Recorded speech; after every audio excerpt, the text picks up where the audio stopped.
오늘 신명기 19장 말씀을 통해 반드시 드러나는 진실과 거짓이란 제목으로 하나의 말씀을 나누도록 하겠습니다. 2019년 한국에 있는 경찰청에서 지난 10년간 있었던 이 범죄의 건수 그리고 범죄의 유형들을 발표를 했었습니다. 너무나 감사하게 우리가 살아왔던, 그리고 우리의 형제, 우리의 부모, 우리의 자매들이 살고 있는 한국은 지난 10년간 전체 범죄율이 계속해서 줄어들고 있어서 세계적으로 안전한 나라에 속하였다라고 합니다. 그런데 여러분, 한국에서 일어나는 절도, 강도, 살인, 폭력, 이 모든 범죄들은 다 하락했는데 하락하지 않은 한 가지의 범죄가 있다라고 합니다. 이것은 매년마다 계속적으로 증가하고 있는데, 그것은 다른 사람을 속여서 자신의 이익을 취하는 이 사기 범죄가 계속해서 늘어나고 있다라고 합니다. 세계보건기구 WHO에서 범죄 유형별 국가 순위라는 것을 발표했습니다. 그래서 거기에 한국은 경제협력개발기구, 우리가 보통 OECD라고 하는데 37개 회원국 중 사기 범죄가 부끄럽게 1등을 기록했다라고 합니다. 이 통계는 14세 이상 국민 10만 명당 1152.4건의 사기 사건이 발생했다라는 겁니다. 쉽게 말해서 한국 국민 100명 중에 1명은 사기 사건을 경험해서 그것을 경찰에 신고한 적이 있다라는 겁니다. 이런 심각한 사기 범죄, 그것은 바로 여러분, 누군가를 속이는 거짓말에서 시작이 됩니다. 여러분, 하루에 몇 번이나 거짓말 하십니까? 볼프강 라인하르트라는 사람이 거짓말하는 사회에서 이런 이야기를 합니다. 사람은 하루 200번의 거짓말을 한다. 거짓말을 연구하는 미국의 유명한 사람이 있습니다. 파멜라 메이어라는 사람은 거짓말 알아채기라는 강좌를 통해서 인간은 하루에 최소 10번, 많게는 200번 이상 거짓말을 한다고 합니다. 그리고 누군가를 쳤대면 했을 때 그 10분 동안 평균 3번의 거짓말을 한다고 주장을 합니다. 이외에도 사람은 8분마다 거짓말을 한다라는 연구 결과도 있습니다. 학자마다 거짓말의 적용 사례와 횟수는 다 다르지만 중요한 것은 사람은 하루도 거르지 않고 매일 거짓말을 한다는 사실입니다. 우리가 성경을 보아도 성경 속에도 사람들이 계속해서 거짓말을 하는 것을 기록을 긋는 그대로 기록하고 있습니다. 하나님이 처음 창조하신 에덴 동산은 죄가 없었습니다. 그러나 마귀가 뱀으로 위장해서 아담과 하와를 거짓말로 유혹한 것에서 거짓말이 시작이 되었습니다. 하나님께서는 아담에게 창세기 2장 17절에 이렇게 분명하게 말씀하셨습니다. 선악을 알게 하는 나무의 열매는 먹지 말라. 내가 먹는 날에는 반드시 죽으리라 라고 분명히 말씀하셨습니다. 그러나 마귀는 하와에게 와서, 사람에게 와서 창세기 3장 4절에 이런 거짓말을 하게 됩니다. 뱀이 여자에게 이르되 너희가 결코 죽지 아니하리라. 너희가 그것을 먹는 날에는 너희 눈이 밝아져 하나님과 같이 되어 선악을 알 줄을 하나님이 아심이니라 라는 거짓말을 하게 됩니다. 결국 인간은 욕심에 빠져서 마귀의 꾀임에 넘어가서, 거짓말에 넘어가서 하나님께서 금하신 선악과를 따먹음으로 인류의 죄가 시작되었고, 그 순간부터 사람은 끊임없이 하나님과 사람 앞에 거짓말을 하고 살아가고 있습니다. 아담과 하와의 후손인 가인 어떻습니까? 그는 동생 아벨을 돌로 쳐 죽인 다음에 하나님이 내 동생 아벨이 어디 있느냐라는 그 문에 그는 이렇게 이야기하죠. 내가 알지 못합니다. 내가 동생을 지키는 자입니까? 라는 뻔뻔한 대답, 뻔뻔한 거짓말을 하게 됩니다. 아브라함은 어려움 가운데 애굽에 내려가게 됩니다. 그리고 자기의 목숨을 보호하기 위해서 자기의 아내 사라를 애굽 왕에게, 바로에게 자기의 누이라고 속이는 거짓말을 한 것을 알 수 있습니다. 야곱은 어떻습니까? 아버지 이삭에게 형의 장자권을 빼앗기 위해서 형과 같은 털이 많게 하기 위해서 염소의 털을 자기의 손에 붙이게 됩니다. 그리고 형의 목소리를 흉내내서 형의 축복을 가로채는 거짓말을 하게 됩니다. 곧 거짓말을 위해서 수단과 방법, 그 모든 것을 사용한 것을 알 수 있습니다. 그의 아버지 야곱이 거짓말을 했던 것처럼 그의 아들들 또한 거짓말을 합니다. 야곱의 아들들이 요셉을 노예로 팔은 다음에 염소의 피를 요셉에게 묻히지 않습니까? 그리고 아버지에 가서 동물에게 짐승에 물려 죽었다라고 아버지에게 아버지처럼 똑같은 거짓말을 하게 됩니다. 우리가 요셉이 억울하게 감옥살이를 한 것도 어떻습니까? 보디발의 아내가 자기를 겁탈하려 했던 그 거짓말을 한 것 때문에 요셉은 억울하게 감옥살이를 하게 됩니다. 수많은 거짓말이 있지만 인류 역사상 가장 흉악한 거짓말은 무엇입니까? 자기의 기득권, 자기의 이익, 자기의 권력을 지키기 위해서 이 땅에 오신 하나님의 아들 예수 그리스도를 죽이기 위해서 거짓 증인들을 동원해서 거짓 증언들을 하게 한 이 제사장과 바리새인들과 서기관들의 모습 속에서도 우리는 거짓을 발견할 수 있습니다. 그래서 성경은 이 모든 거짓이 창세기의 마귀로부터 시작했던 것처럼 예수님 또한 요한복음 8장 44절에 마귀에게 시작된 것을 이렇게 말씀하고 있습니다. 같이 읽도록 하겠습니다. 시작. 그는 처음부터 살인한 자요 진리가 그 속에 없으므로 진리에 서지 못하고 거짓을 말할 때마다 제 것으로 말하나니 이는 그가 거짓말쟁이요 거짓의 아비가 되었습니다. 곧 예수님께서는 마귀를 가리켜서 거짓말쟁이 그리고 거짓의 아비라고 이야기합니다. 이렇게 거짓의 아비, 거짓말쟁이 마귀는 계속해서 인류 역사 가운데 들어와서 사람들로 하여금 자기 자신처럼 거짓말하도록 날마다 우리를 유혹을 하고 있습니다. 오늘 저희가 읽은 본문인 신명기 19장 15절부터 21절까지는 이제 믿음의 후손들이 약속의 땅 가나안 땅에 들어갔을 때 지켜야 될 사법제도의 한 부분, 곧 재판과 증인에 대한 말씀을 하고 계십니다. 하나님께서 우리에게 주신 계명 중에 우리가 반드시 기억해야 될 10가지의 계명 뭡니까? 10계명입니다. 여러분 10계명 중에 9계명을 기억하십니까? 여러분 9계명을 우리는 단순히 거짓말하지 말라라는 계명으로 우리는 외워서는 안 됩니다. 그것의 정확한 것은 내 이웃에 대하여 거짓 증거, 거짓 증언하지 말라라는 것입니다. 곧 제9계명은 오늘 본문처럼 재판이 이루어지는 법정에서 거짓 증언을 하지 말라라는 말씀으로 우리는 알아야 됩니다. 여러분 이스라엘 자손이 애굽에서 나온 다음에 모세는 너무나 많은 재판을 하게 되었습니다. 여러분 200만 명이라는 사람들이 한 곳에 모여 살기 때문에 얼마나 많은 사건과 사고가 있겠습니까? 그래서 모세는 100명을 관리하고 재판할 수 있는 천부장을 세우고 그리고 100명을 관리할 수 있는 백부장, 그리고 50명을 관리하고 재판하는 50부장, 그리고 10명을 관리하는 10부장을 세워 그들에게 재판을 맡기게 됩니다. 근데 문제가 발생했습니다.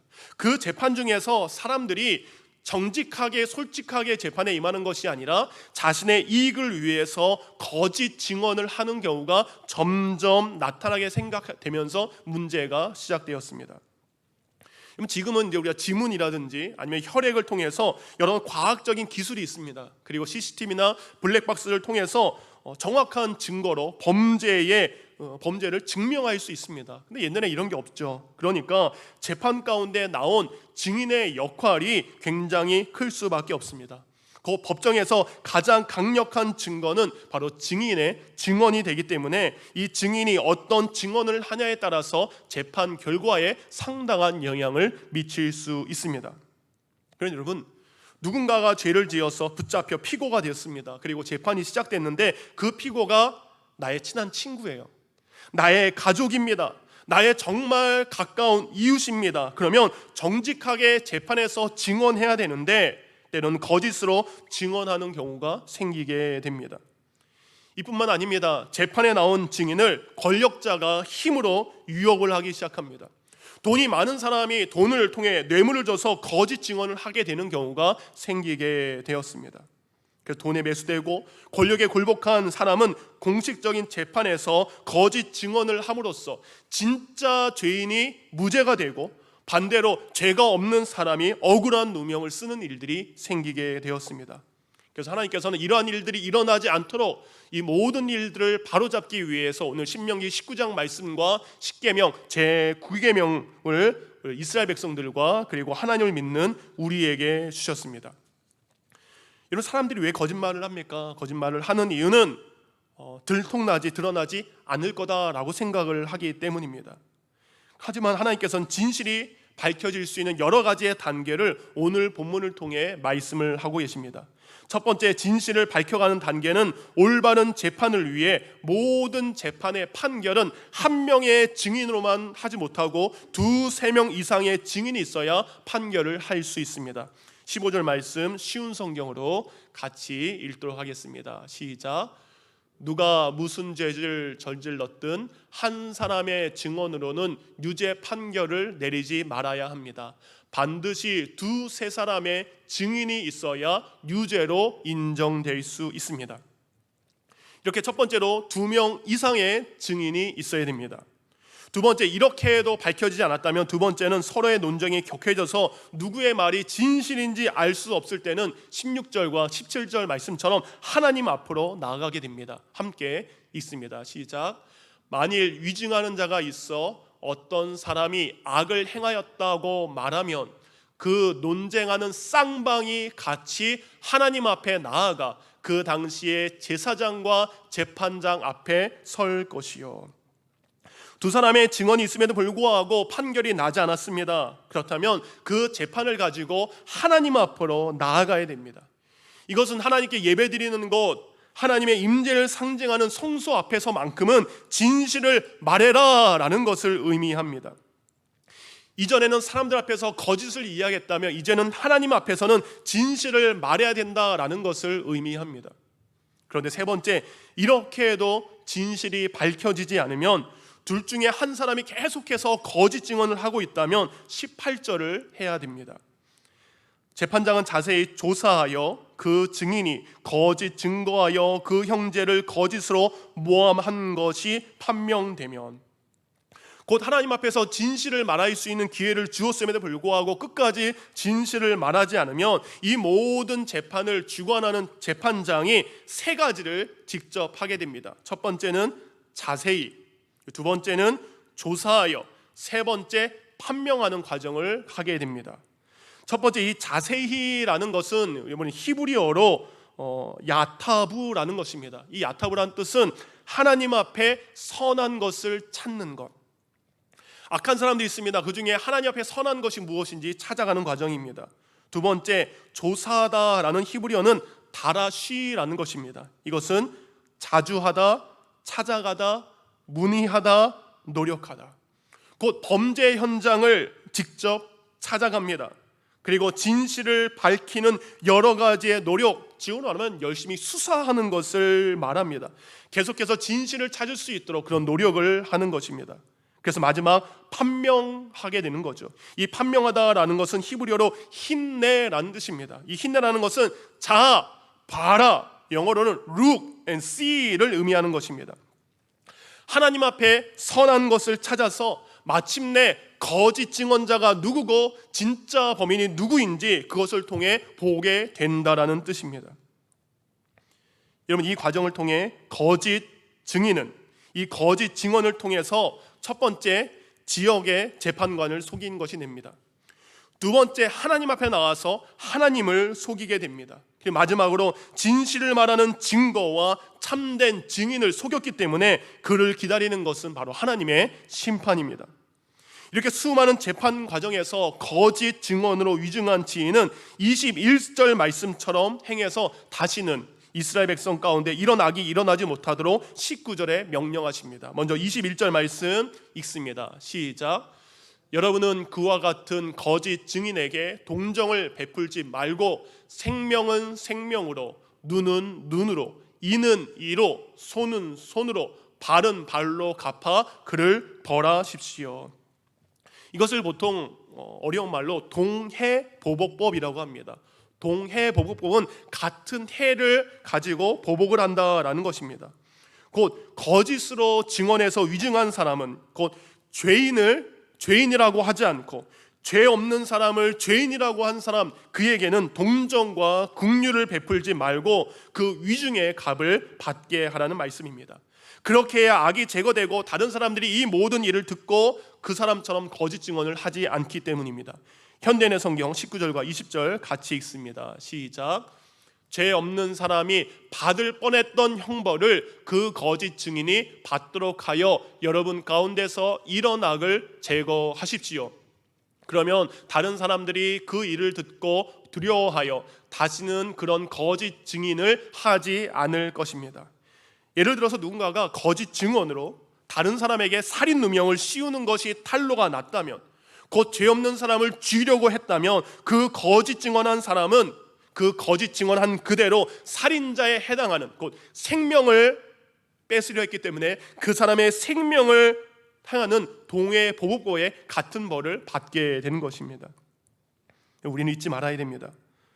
사람들은 끊임없이 자신의 거짓을 진실로 바꾸려고 하지만 하나님은 반드시 그 거짓을 밝히시고 진실이 무엇인가를 드러내는 것, 그것을 우리 그리스도인들이 잊지 말고 늘 진실 안에 거하면서 진실을 말하려고 노력하는 것이 우리의 삶이 되어야 됩니다. 그런데 여러분이 이제 설교를 듣는 여러분 가운데 진짜 법정에 가서 정말로 여러분이 본 것 그대로 진실하게 말하는 이 경험을 하게 될 분은 제 생각에는 거의 없으리라 생각이 됩니다. 그렇다면 오늘 우리에게 주신 이 신명기 19장 말씀과 10계명의 구미의 계명인 내 이웃에 대하여 거짓 증언하지 말라, 이 말씀을 우리의 삶에 어떻게 적용해야 할까요? 우린 비록 법정에서 증언하지 않지만 우리의 삶 속에서 매일같이 이 9계명을 어길 때가 너무나 많다는 사실을 우리는 깨달아야 됩니다. 우리는 살면서 너무나 쉽게 너무나 자주 거짓말과 거짓된 행동을 하는 것을 우리는 먼저 깨달아야 됩니다. 여러분, 20세기 최고의 주석가이자 설교자이자 그리고 저술가인 윌리엄 버클레이, 그래서 버클레이 주석도 있는데 그가 이 거짓말에는 6가지가 있다라고 이야기를 합니다. 그것을 중심으로 함께 말씀을 나눕니다. 첫 번째, 악에서 나오는 거짓말이 있습니다. 사람이 공포를 통해서 나오는 두 번째 거짓말도 있습니다. 세 번째, 부주의에서 나오는 거짓말이 있습니다. 네 번째, 자만에서 나오는 거짓말도 있습니다. 다섯 번째, 이익을 얻기 위해서 하는 거짓말도 있고, 마지막 6번째, 침묵이라는 거짓말을 할 때가 있습니다. 첫 번째 거짓말입니다. 악에서 나오는 거짓말이 있습니다. 저는 이거는 다른 말로 참소에서 나오는 거짓말이라고 이야기할 수 있습니다. 레위기 19장 16절 현대인의 성경으로 한번 보면 이렇게 됩니다. 다 같이 읽겠습니다. 시작. 또 너희는 돌아다니면서 남을 헐뜯지 말고 라고 되어 있습니다. 두 번째, 쉬운 성경을 같은 구절을 이렇게 번역했습니다. 시작. 사람들 사이를 이간질하는 말을 퍼뜨리고 다니지 말아라. 이 공동 번역은 좀 특이하게 번역을 했습니다. 같이 있습니다. 시작. 너희는 결의 가운데서 남 잡을 소리를 퍼뜨리지 말라. 남 잡을 소리, 다른 사람을 헐뜯는 소리, 이간질하는 소리, 이 모든 것을 합쳐서 하나로 말하면 바로 참소라는 뜻입니다. 참소라는 것은 두 가지의 뜻을 가지고 있습니다.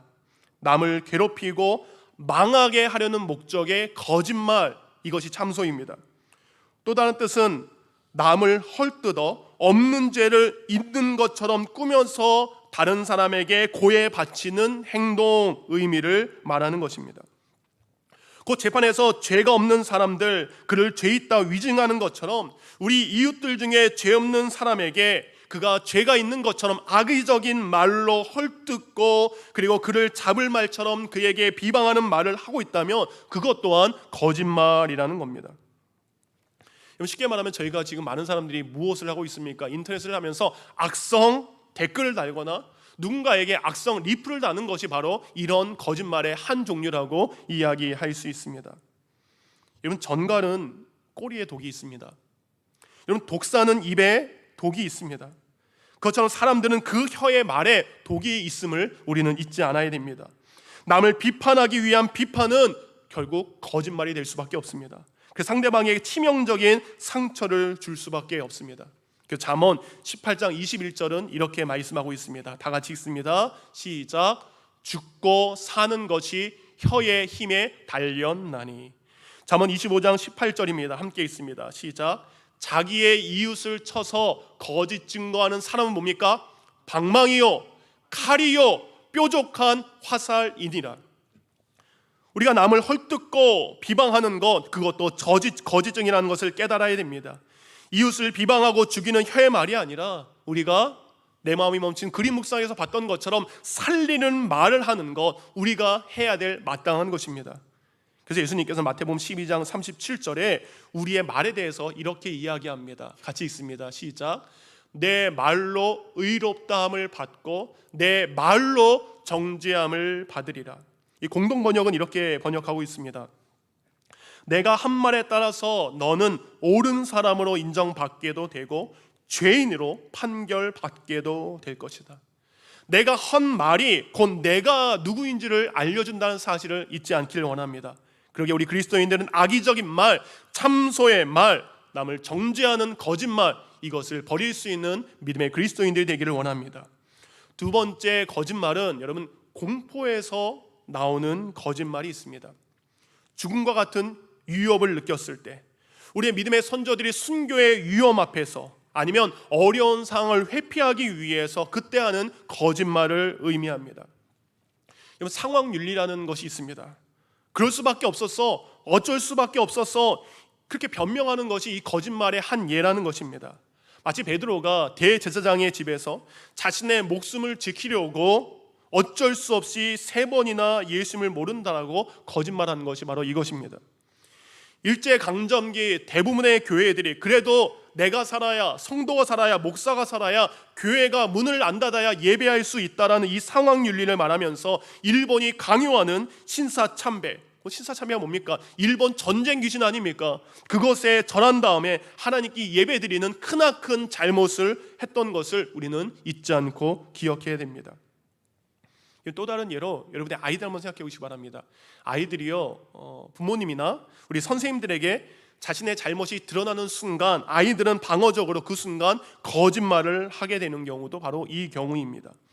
정직하게 말하면 혼날까봐, 정직하게 말하면 야단 맞을까봐 일단 거짓말부터 하는 것이 우리가 하는 거짓말의 한 모습입니다. 그러나 여러분, 우리는 요한일서 1장 19절 말씀, 이것을 믿는 성도들이기 때문에 이 말씀대로 우리는 해야 됩니다. 세번역 성경으로 같이 읽도록 하겠습니다. 시작. 우리가 우리 죄를 자백하면 하나님은 신실하시고 의로우신 분이셔서 우리 죄를 용서하시고 모든 불의에서 우리를 깨끗하게 해 주실 것입니다. 아멘. 여러분, 우리가 우리의 죄를 솔직하게 자백하면 용서해 주시는 하나님 앞에 우리의 잘못을 솔직하게 얘기할 수 있는 용기를 우리 모든 성도가 갖기를 원합니다. 세 번째 거짓말은 부주의에서 나오는 거짓말입니다. 우리가 하는 대부분의 거짓말이 여기에 속합니다. 우리 생활 속에서 하는 대부분의 거짓말로 누가 여러분에게 이야기를 합니다. 그리고 무엇인가를 결정해달라고 이야기할 때 머릿속으로 깊이 고민하지도 않고 생각하지도 않고 쉽게 말을 할 때가 참 많습니다. 여러분, 저희가 지금은 목장 예배로 모이지 못하지만 한 달에 한 번씩 목장 예배를 드릴 때 목자들이 여러분에게 전화하죠. 그러면 솔직히 참석 못할 이유가 없음에도 불구하고 그 상황을 하기 위해서 우리는 쉽게 거짓말을 늘어놓을 때가 많다라는 겁니다. 여러분, 위대한 문학가였던 마크 트웨인이 이런 이야기를 했습니다. 진실을 말한다면 어떤 것도 기억할 필요가 없다. 우리가 진실을 말한다면 어떤 것도 기억할 필요가 없습니다. 그런데 우리가 진실을 말하지 않기 때문에 우리는 기억하고 그리고 그 말을 또다시 거짓말에 거짓말을 더하는 것이 우리의 솔직한 모습이기도 합니다. 진실을 말해야 되는 그리스도인들에게 너무나 멋진 말이 잠언 20장 17절 말씀에 있습니다. 함께 현대인의 성경으로 읽습니다. 시작. 남을 속여서 얻는 것이 맛있는 음식처럼 보이지만 그것은 얼마 안 가서 입안의 모래와 같을 것이다. 거짓말에서 잠깐 동안은 맛있는 것을 가지는 것 같지만 결국은 그것이 내 입에 모래처럼 된다라고 성경은 말씀하고 있습니다. 네 번째, 우리가 하는 거짓말, 우리가 자만에서 나오는 거짓말이 또 있습니다. 자신을 돋보이게 하기 위해서, 자신을 꾸미고 자신을 과장하기 위해서, 자신을 드러내기 위해서 하는 말입니다. 물론 이 거짓말들은 전체 내용이 거짓말이 아니라 일부의 내용이 거짓말이지만 일부가 거짓말이라도 그것은 거짓말이라는 겁니다. 곧 지나친 과정은 그 안에 조금의 진실이 있다 할지라도 그것은 거짓일 수밖에 없다라는 겁니다. 우리 연예인들이 자신의 프로필을 이렇게 소개할 때 속이는 것 2가지가 있다라고 합니다. 그것은 바로 자신의 몸무게, 자신의 키를 속인다라고 합니다. 더 날씬하게 보이려고, 좀 더 크게 보이려고 쉽게 거짓말을 할 때가 많다라고 합니다. 우리도 마찬가지입니다. 가짜 물건을 사고 진짜 물건인 것처럼 말하거나, 이거 세일해서 굉장히 싸게 저렴하게 산 물건인데도 사람한테 자랑하고 싶어서 세일해서 산 가격이 아니라 더 비싼 가격에 샀다고 부풀려 말할 때가 바로 이와 같은 거짓말입니다. 이런 저를 포함해서 목사님도 하는 거짓말들이 있습니다. 보통 성도들이 몇 명 나오세요? 교회 성도들이 얼마큼 되세요? 라고 이야기한다면 우리가 보통 예배 드리는 성도들의 숫자를 말해서 이 정도 합니다 라고 이야기하는데, 보통 목사님들이, 모두 저도 그렇고, 예전에 이사 갔거나 이제 나오지 않는 분들까지 합쳐서 말할 때 그것을 과장되게 부풀려 말하는 것이 우리의 솔직한 거짓말의 모습입니다. 그런데 우리에게 히브리서 13장 18절은 우리에게 이렇게 말씀을 하고 있습니다. 같이 읽도록 하겠습니다. 시작. 우리를 위해서 기도해 주십시오. 우리는 무슨 일에나 정직하게 살려고 하므로 양심에 거리끼는 일은 하나도 없다고 확신하는 바입니다. 우리가 정직한 말을 하고 정직하게 살 때 하나님께서 우리에게 주신 이 양심이라는 것이 거리끼지 않게 됩니다. 그렇지만 작은 말이라도 하나님께서 주신 이 양심이라는 것에 거리낀다면 우리는 그 거짓말을 하지 않아야 됩니다. 모든 상황에서 있는 그대로를 솔직하게 말할 수 있는 저와 여러분들이 되기를 원합니다. 다섯 번째 거짓말이 있습니다. 이것은 이익을 위해서 하는 거짓말입니다. 곧 다른 사람을 속여서 자신의 유익을 구하는 거짓말, 처음에 말씀드렸던 이 사기 범죄가 여기에 해당하는 거죠. 그리고 오늘 본문 신명기 19장에 보면 이 법정에서 재판하는 과정에서 하게 되는 이 거짓 증인이 바로 여기에 포함되는 것입니다. 자신과 직접적으로 이해관계나 있거나 아니면 뇌물이 개입되어 있을 때 우리는 악인과 연합하여 위증하는 거짓말을 하게 됩니다. 그래서 출애굽기 23장을 보면 하나님께서 이렇게 말씀하십니다. 악인과 연합하여 위증하는 증인이 되지 말면. 세명 성경을 보면 거짓 증언을 하여 죄인의 편을 들어서는 안 된다라고 말씀을 하고 계십니다. 여러분, 이익을 위해서 거짓말을 제일 많이 하는 사람들이 누구일까요? 이건 여러 사람이 있지만 저는 개인적으로 정치인들이라고 이야기합니다. 여러분, 정치인들은 눈앞에 이익을 위해서 너무나 많은 거짓말들을 수시로 합니다. 선거할 때는 허황된 공약을 통해서 거짓말을 하게 됩니다. 그리고 국회의원으로 당선이 되면 수많은 검은 돈을 받아서도 안 받았다라고 거짓말을 하는 경우를 우리는 너무나 많이 보았습니다. 그래서 잠언 12장 9절에 보면 이렇게 거짓말과 정직에 대해서 너무나 기막힌 말씀을 이렇게 하고 계십니다. 같이 읽습니다. 시작. 진실한 입술은 영원히 보존되거니와 거짓 혀는 잠시 동안만 있을 뿐이니라. 근데 공동 번역은 이 성경 말씀을 아주 무섭게 번역을 했습니다. 함께 읽습니다. 시작.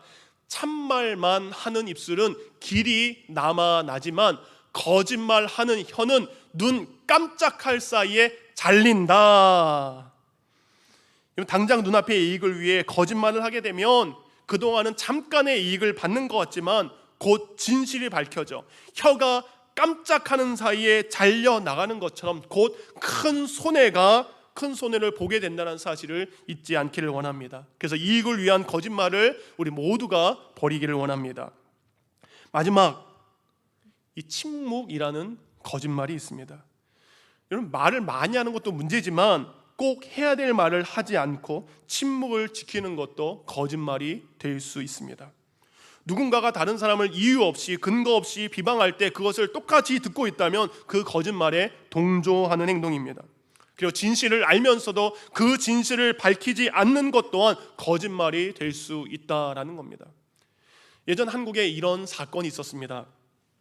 1999년 2월 6일 전라북도 완주군 삼내읍에 나라슈퍼라는 곳에 3인조 강도가 들어서 76세에 잠자던 어르신을 숨지게 하고 200여만 원의 금품을 훔쳐 달아나는 살인사건, 강도사건이 발생을 했습니다.